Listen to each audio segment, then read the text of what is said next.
বার্থডের জন্য সারাদিন শপিং করে তারপর আমার ছেলেকে নিয়ে গেলাম ডিনারে সুশি বাফেতে। সে খুব পছন্দ করে সুশি বাফেতে খেতে। আর এই সুশি বাফেটা হচ্ছে হালাল ছিল, সেজন্য মিট ফিশের সাথে সাথে মিট টিটও খেতে পারবো, এই জন্য এখানে গেলাম। তারপরে যে আমাদের খাওয়া দাওয়া আসতে শুরু করলো। এত রকমের খাওয়া অর্ডার করেছিলাম যে কন্টিনিউয়াসলি আসছেই, এত কিছুর নামও আমি বলতে পারবো না, মানে বলে সারতে পারবো না, আমার ভিডিও অনেক লং হয়ে যাবে। তারপর খাওয়া শুরু করলাম আমরা। প্রতিবারের মতো এবারও খুবই খুবই খুবই মজা। এটা হচ্ছে কে সুশি, ব্র্যাম্পটনে একটা রেস্টুরেন্ট ছিল। যাই হোক, সবাই অনেক মজা করে খেলাম।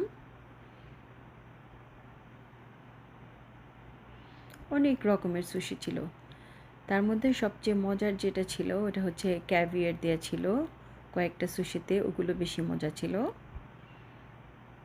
তারপর রিবস, যেটা আর কি হালালের জন্য আমরা এই বাফেটাতে খেতে পারছি। অনেক এনজয় করলাম,